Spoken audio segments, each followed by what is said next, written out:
రెగ్యులర్గా 6:30కే వచ్చేటువంటి వాటరు ఈరోజు 8:30 అయినా రాలేదు. ఏంటబ్బా ఈరోజు ఇంకా రాలేదు, నీళ్ళు లేకుంటే ఎట్లా అని అలా ఆలోచిస్తూ ఉన్నానో లేదో 8:30కి ఎలాగైతే వాటర్ వచ్చాయి.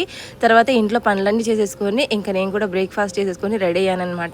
పిల్లలు లేసిన తర్వాతకి వాళ్ళకు కూడా స్నానాలు చేయించుకొని, ముందు రోజు వర్షం పడిందండి, అందుకే ఈరోజు వెదర్ కూల్గా ఉన్నందుకు పిల్లల్ని నడిపించుకుంటూ మా పాత క్వార్టర్ దగ్గరికి వెళ్ళాము. ఎందుకంటే మా బుడ్డోడికి ఈరోజు కటింగ్ చేపిద్దామనేసి. డైలీ మా వారు చెప్తున్నాను, ఆయనకైతే టైం కుదరడం లేదు, సరే అనేసి వెళ్ళామన్నమాట. ఇంకా మా వాళ్ళకి ముందే ఫోన్ చేశాను కటింగ్ షాప్ ఉందో లేదో, ఎందుకంటే మాకు దూరం కదా కొంచెము. సో ఉంది అని అంటే ఇంకా మేము 11కి అలా వెళ్ళాము. మా బుడ్డోడైతే ప్రశాంతంగా కూర్చొని కటింగ్ అయితే చేయించుకున్నాడు.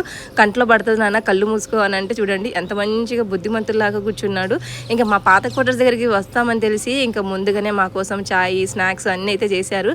మా బుడ్డోడికి అక్కడే స్నానం చేసుకొని వచ్చాము. అభిమానం అంటే అలా ఉంటుంది, మనం చేసిన పుణ్యము అప్పుడప్పుడు ఇలాగా. ఇంకా అక్కడ నుంచి కరివేపాకు తీసుకొని ఇంటికి